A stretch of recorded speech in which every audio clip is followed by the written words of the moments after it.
Hi everyone. Well, I think that this will be my last car video because I am on my last 2 days of driving. So I am in Northern California right now. I actually just pulled off for a little bit. I'm going to attend church service today at Bethel in Redding, so I'm excited about that. And anyway, then we'll continue on up towards Salem today, and then tomorrow finish my drive. So anyway, it's hard to believe that this road trip is coming to an end. Yeah, I think that I look back over the last three and a half months and just all the people that I've seen and interacted with. And yesterday I was in Sacramento and staying with some friends there, and got to do an interview, podcast with a friend of mine named Phil Dark, who hosts a podcast that's called Think Orphan. And so he used that time to kind of debrief my trip and for me to share. And so it was really good.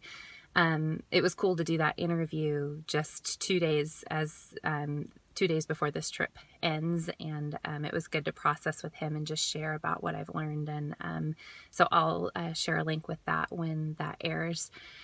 So yeah, lots of thoughts as I'm driving up this final stretch of I-5 to the Seattle area where I will spend Christmas with my family. And I'll try to do one more video when I get home, maybe this week, or to let you know that I made it. But I also want to have a little challenge to see if anybody can guess how many miles I've driven over this amount of time. And then I'm also going to see if anyone wants to take a stab at how much I have spent on gas. And I will say California gas prices are a lot more.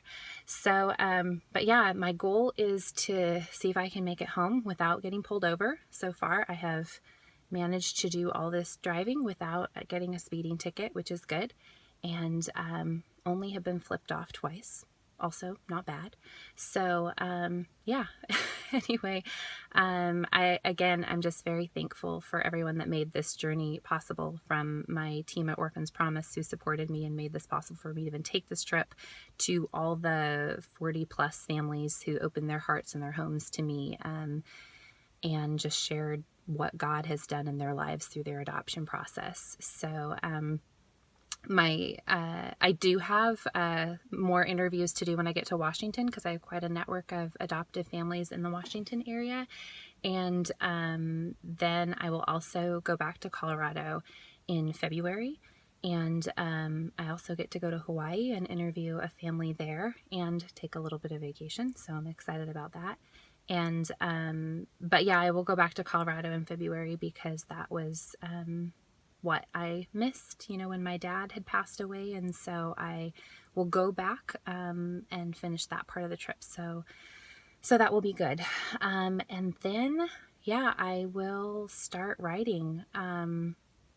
This book. So people keep asking me what that will look like, and I still am processing so much. I think it'll be just my own journey and in orphan care and thoughts on adoption and international adoption, and how these stories of true life stories weave into that. So people keep saying I can't wait to read your book, and now I'm realizing, oh, that means I have to write it. So yeah, it will be a task, but with God's strength, hopefully it will happen. So again, thank you for everyone for your support, and I will let you know when I make it back to Washington in 2 days. So oh yeah, and then I'll be going back to Ukraine in March, for people that are wondering my plans with that. That is the plan, to go back to Ukraine for March and then take it from there. So, all right. Thank you guys, and happy Sunday.